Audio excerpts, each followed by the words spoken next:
And he turns to me, says, "Papa, no, say that word." Yeah. And I looked at my wife and she's laughing. And I look at her and I said, "What did I say?" And she says, "He thinks you said BS."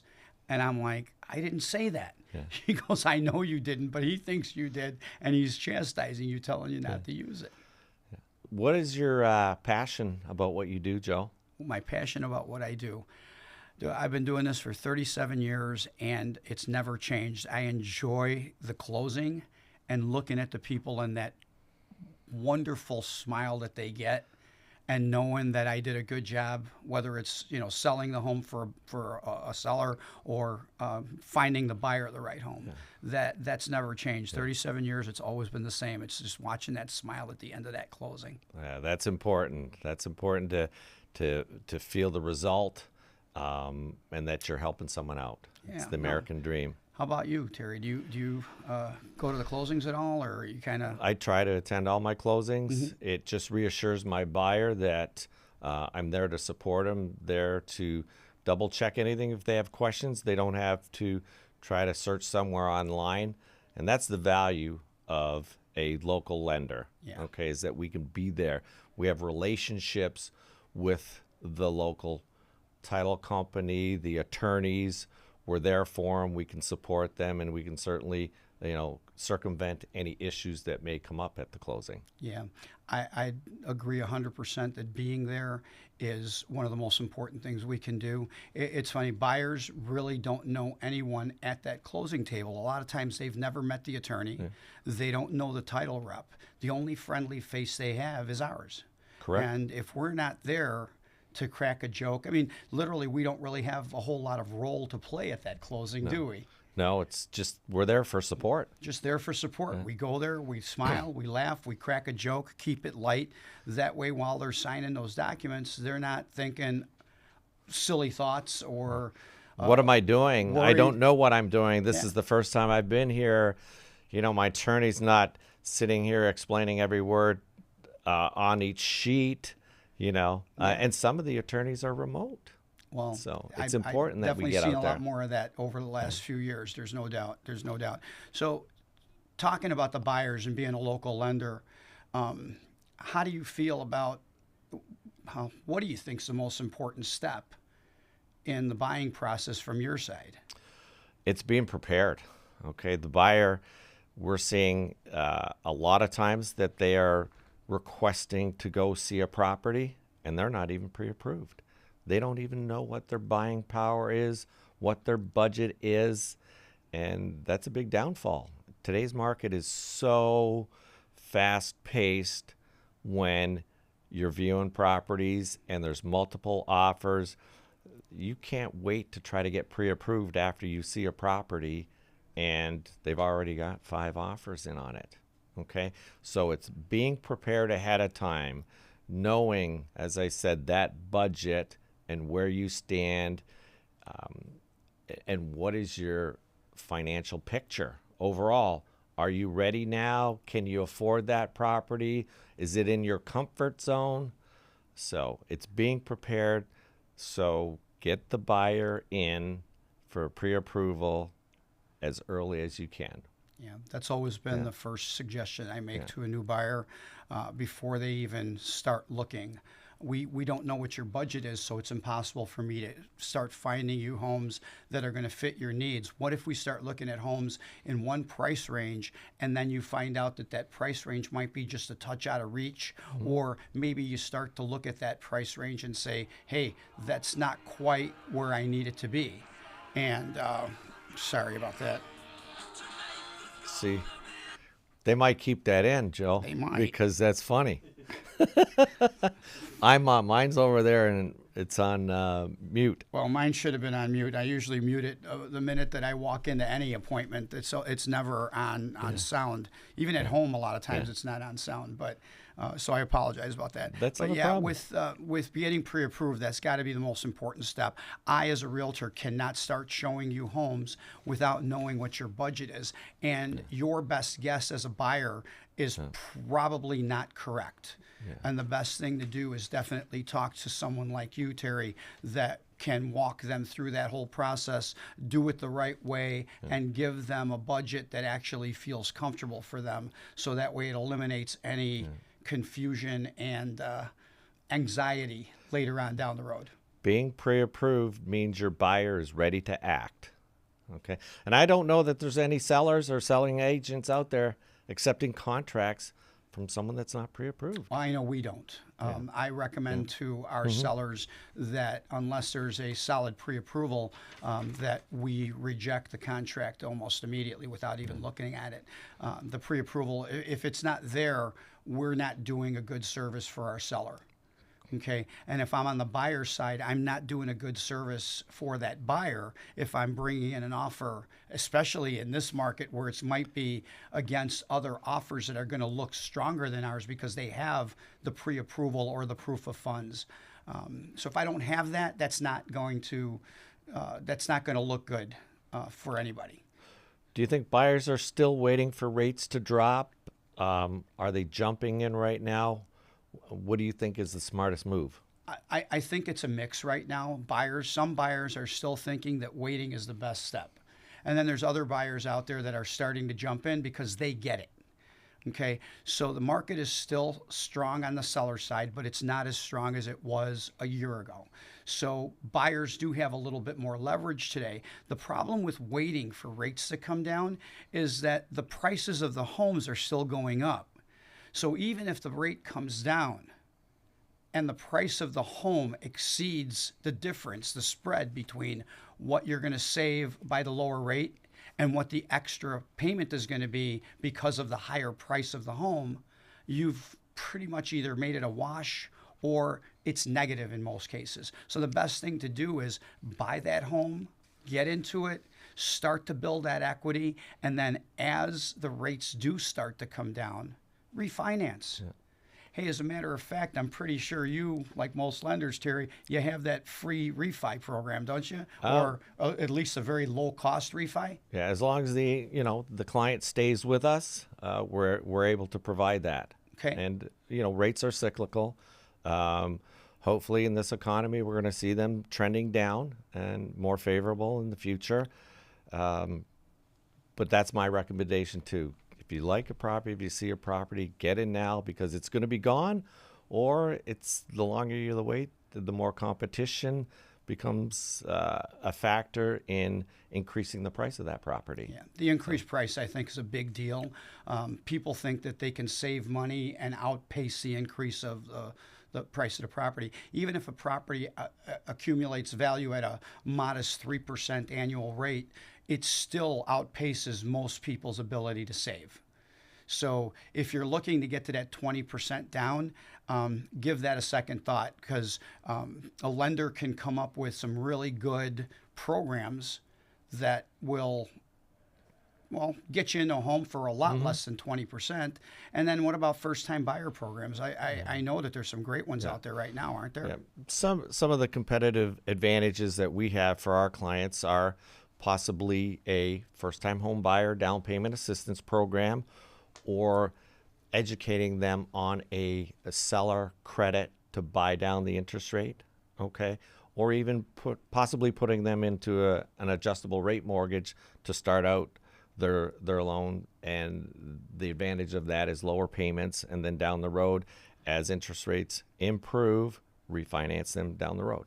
Okay. So, yeah, the lower interest rate payment, buying it down and hitting the seller to help out with that. That's on my end, being able to try and negotiate that. But that is a good option that we've used in the past to help buyers get into something and maybe not quite have that same payment. And it helps mitigate some of that lower interest rate fear. Are sellers opting for being more negotiable in today's world? Are they steadfast and stuck on their price or not wanting to give a seller credit because the market is in their favor? Terry, that's a great question.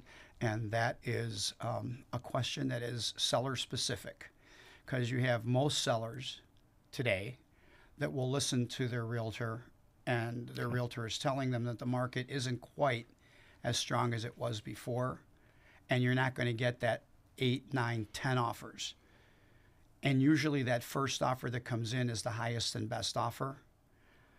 And I've been doing this a long time, and I can tell you that I've got proof of that being the case. So trying to out negotiate yourself when it's just one offer sitting on the table. I'm not saying accept the first offer that comes in or accept the first number that offer comes in at, but I'm saying be reasonable. Right now, most sellers are being reasonable, and they're looking at the deals and saying, hey, listen, I know I've got my house priced at $550, but I can take $535 because it's where the realtor said we were going to be anyways.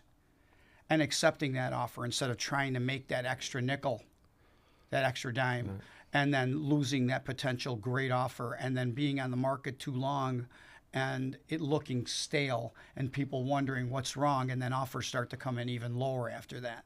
So you would say that pricing it correctly from the start and not inflating it is an advantage?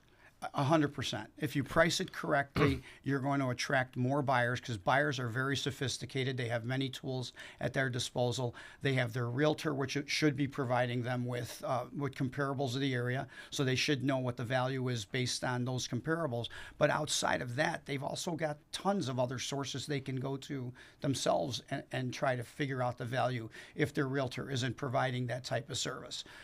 So when they come in and look at a home that is priced $50,000 higher than what they feel is it's worth, they may just skip it and move on to the next one.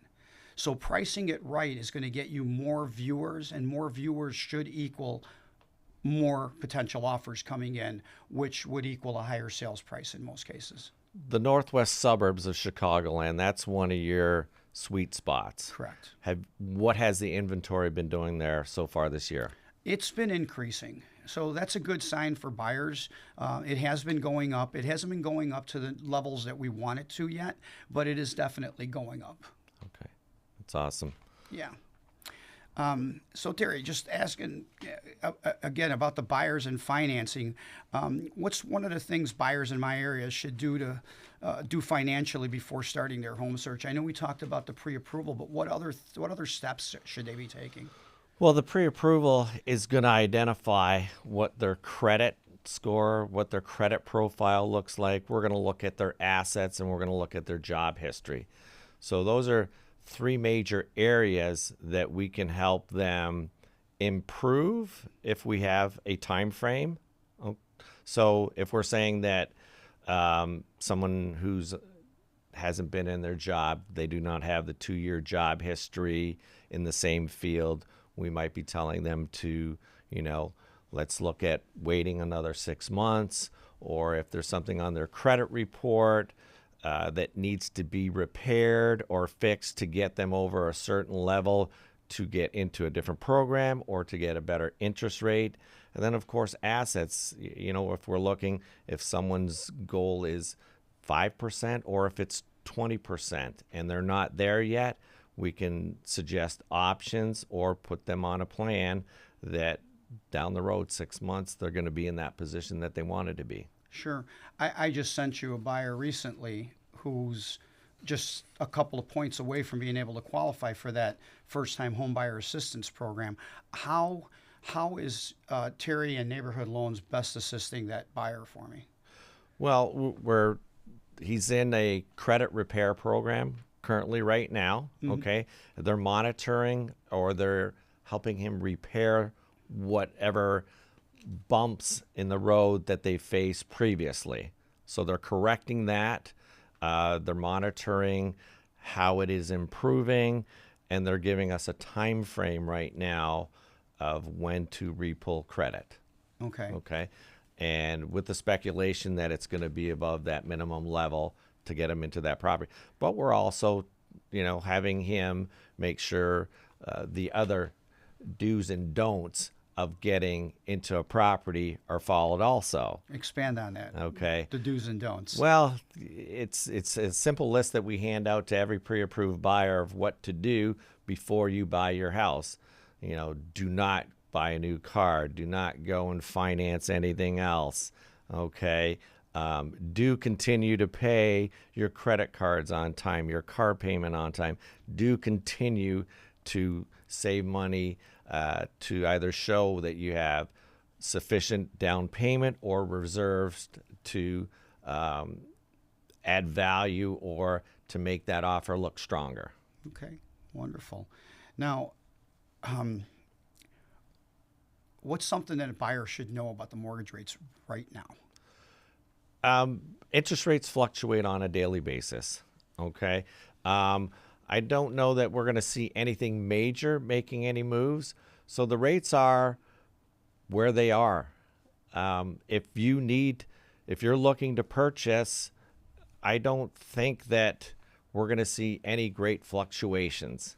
All right. Once again, we're talking about the rates are probably where they're in a 30-year average. Okay, so rates are not bad. Rates are good. We've just been spoiled in the past few years, or 3 years prior. We were in 50-year lows. Yeah. But if you find a property that you want to get into it now. And as we said, we'll monitor the interest rates for you. We'll refinance you with no lender fees down the road, and you'll be in a better position. Okay. Yeah, I saw something about a year ago where the person said that we are at historically high rates, highest they've ever been. And I laughed at that because when I bought my first home, rates were at, not only were they at 10%, but there was also two points that you had to pay on that loan. So if you got a $100,000 loan, you had an additional $2,000 that you had to throw in there on top of your 10% rate. And right before that, rates were considerably higher. So looking at a rate in a 7% rate, to me, is probably about the normal range. 6, 5, 7, somewhere in that area has been pretty normal for the last 30 some years that I've been doing this. So I thought it was rather humorous that someone would actually make a statement like that. What do you think? Oh, exactly. It's buyer specific. All right. If you're on the fence, we try to figure out why. Is it that you're not ready? Is it that you're waiting for something? Interest rate wise, you haven't found that property. It's specific to everyone. Okay, great. All right, you need a break? I need some water. I got mine sitting here. How we doing? You're at 17 minutes. Almost 18 minutes. What's that? You're at 17 minutes. That we have left, you mean? I Or don't know of what you recorded so far. so how's that? It was good. You covered a lot of topics and stuff. Is that all your topics you had? Well, so I we think wanna- you've got a lot more stuff for on the real estate side than the lending side, don't you? Because What would you like me to ask you? What's the biggest misconception buyers have about today's market?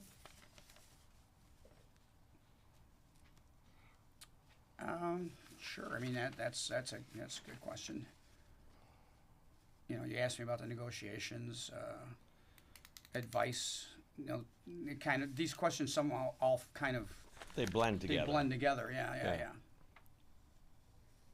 Yeah. The first time buyer affordability concerns, I think we handled that with, being able to do negotiations for buy down rates and different things that you have going on that you can offer them, right? I want to knock that over. Is that close enough?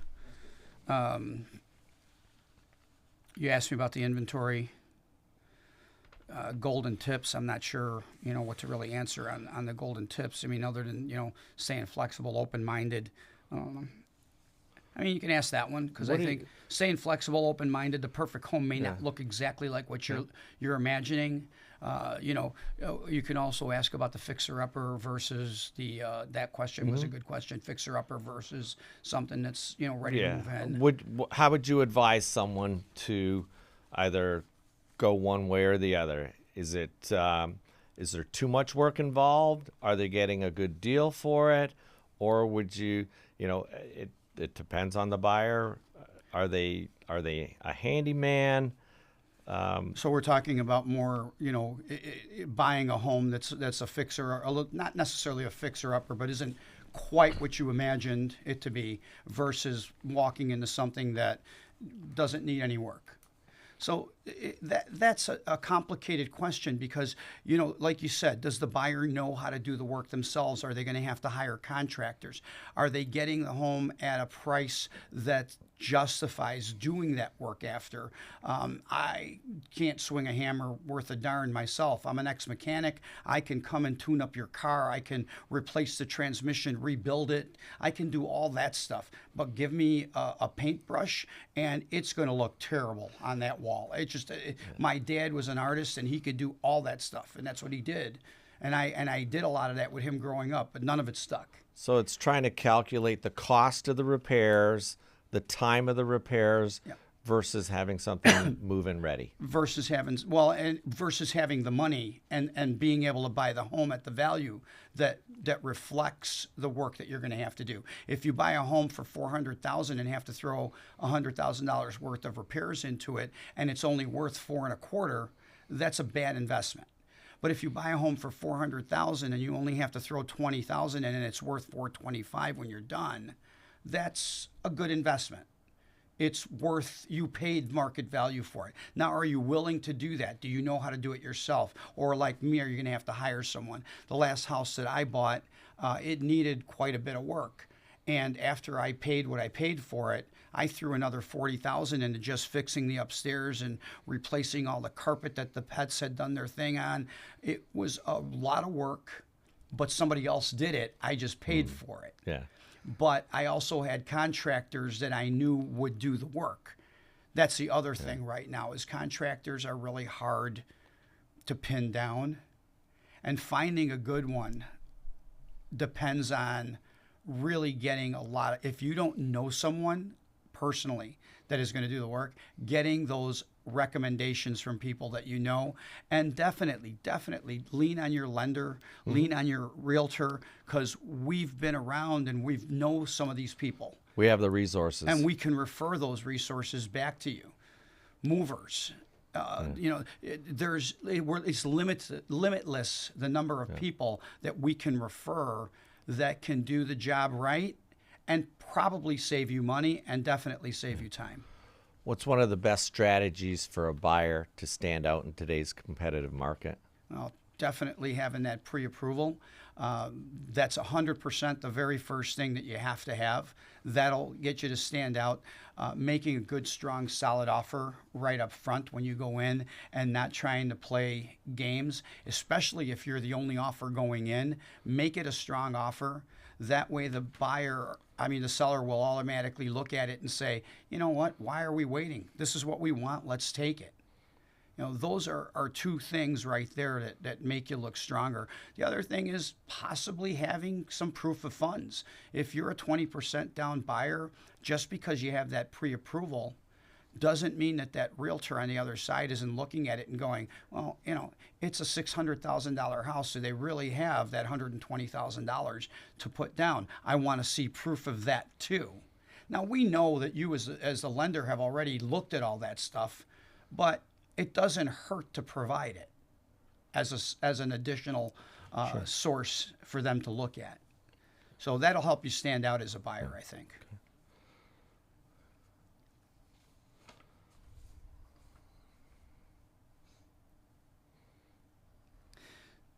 So, Terry, in piggybacking off of that answer and that question, what is it that buyers can do from the loan side to look stronger? Obviously, it's that pre-approval. From the loan side, if they have strong assets, then we get into some more difficult things like having the appraisal gap waiver. Okay, that is stating that they have strong or sufficient assets to cover anything that they want to offer above and beyond what the appraisal may fall into. Okay. So, yeah, we're more talking about that high. That strategy. Yeah, that high multiple offer situation. That's when that would definitely come in handy. And what about a first-time buyer that really doesn't have that kind of asset? What can they do? Um, I mean, that's a very good question. That first-time buyer is probably going to be in a situation where his only advantage is the higher offer. higher offer. Okay, if you can't show, I mean, more than 5% down, is his offer not as good as a 20% down payment? I don't know that it isn't. It's the money's the same. Right. It's just your amount of investment initially going into that. And who's to say that the seller doesn't, the 5% down is 10,000 more than the offer, than the 20% down. What is the seller accepting? Yeah. So my thing with the first-time buyers is don't necessarily, or not necessarily with first-time buyers, with any buyer that might be a 3% or 5% down buyer, don't necessarily look to your max when you're looking at homes. Just because your pre-approval says that they can go out and buy a $350,000 home, maybe look at stuff that's 280, 290. That way, if you find something, you can make that higher offer on it. As long as it appraises out, you should be able to maybe win that deal. You can go over, but if you're looking at your max at 350,000, if that's your max, then you can't offer over. And if you do get into a multiple offer situation, now you either make your best offer and cross your fingers, or you just walk away because you know that you're not going to get it. And I think that builds frustration, and that frustration just mounts and then makes the whole process less enjoyable. And this process should be enjoyable. This is a fun time for a buyer when they're out looking at homes. They should enjoy it. Their realtor should make it fun. And if they don't, oh boy, get out, find another realtor. Is there a unique selling point in your Northwest area that gives an advantage? What do That's you mean? probably a shitty question. Yeah, what do you mean by that? What's It's what's one unique selling point about your area that buyers should know? well, Well, let me ask that question better, though. go ahead. What's one unique selling point that buyers should know about your Northwest area? Okay, well, the Northwest suburbs are a wonderful part of the Chicagoland area. It is, it has so much to offer. I mean, from the downtown Arlington Heights area, that is just a lot of fun. Palatine has its fests in the summertime, and if you head into Schaumburg, there's Woodfield, and there's wonderful restaurants, Wildfire, and Westwood Grill, and some of the others that are there. Just absolutely wonderful dining experiences. You don't have to go into the city to be able to find some of these fine dinings. You go into South Barrington and you've got the atrium there, and there's just so much fun to do there. All these different areas offer so much to do, so many community activities for children, so many community activities for families, for singles. It doesn't matter where you are on the spectrum, there's always something to do in the Northwest suburbs. And you can definitely enjoy great schools in most cases, and just wonderful sense of community. Have you had any interesting stories or situations that are out of the norm in recent transactions? Whew. Boy, I wish you'd have given me a minute to think of that, because I got tons of stories that have been unique. I mean, just more recently, one of my sellers was moving out of state, and she was just extremely, extremely nervous about the move and didn't know what she wanted to do. And she wanted to go to one of those iBuyer places. Are you familiar with those, that they make you the offer and you can leave all your stuff and move when you want and kind of set your dates, and it's all wonderful and sounds great, and you don't pay the realtor commissions? Well, she thought that hey, I'm going to save money if I do it this way. And I laid it out for her when we first met, and I said, here's all the costs involved with selling with the realtor, including title charges and your prepaid expenses like your taxes that are paid a year and behind. All those costs are taken into effect, and here's your net. And I gave her what she was going to net. And I said, the iBuyer is going to come in, and they're going to probably give you somewhere between 60 and 70 cents on the dollar if you're lucky. And in a lot of cases, there's a percentage that they charge. So that realtor commission that they say isn't there, they hide it somewhere else. And they say, this is what your number is going to be. And I gave her a number. And sure enough, it came in right at the number that I said it would. And she said, there is no way I'm selling my home for that. So we put it on the market. We got an offer in 3 days, right about the number that we said it was going to sell for. I got her an extra 30 days beyond closing to stay because she hadn't found a home yet in the state that she was moving to. Got her hooked up with a realtor out there. She found the home. Now, you got to remember, this lady was well into her 70s, had been retired for a long time, was working 1 day a week because they called her back as a favor. But she was also taking care of her special needs granddaughter at the same time. So you talk about having to have kid gloves and be able to answer questions every day. I mean, there was something almost every day that she texted me or called me about. But at the end, as she was driving to her new home that was going to be closing the same day we closed here, she called me and she said, thank you. You made this an absolutely wonderful experience. But during the whole course of this thing, it was chaos. But at the end, the calm was there on my end. Was able to keep her calm and was able to make her. Perfect example of the value of a realtor. You have to have a realtor in every transaction. Invaluable. I think that, but not everybody has that same thought, and that's okay. Different people, different strokes, different folks. If you want to try selling your home for sale by owner, have at it. You can even call me and I'll give you advice. But if you can't get the price that you want and you want to hire a professional, give it some thought. Give me a call. Sounds perfect. We good? Better than your average Joe, my friend. Better than your average So Joe. this is his niche saying, okay? Better than your average Joe.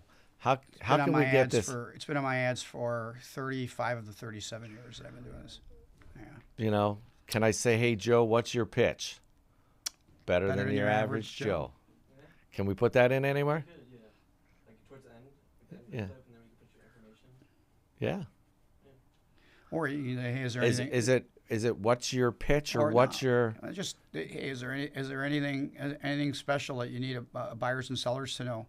And I'll say, yeah, they need to remember the logo that's always below my name.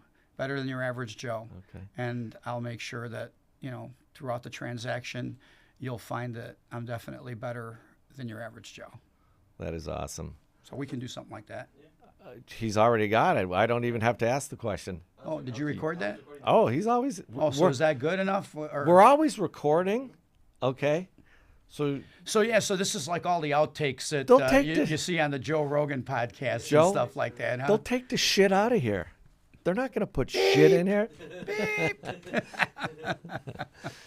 No, it's I just didn't know if what's your favorite famous slogan, what's your pitch, or you're just better than the average Joe. The average Joe. I mean, it's not a pitch. It's a fact.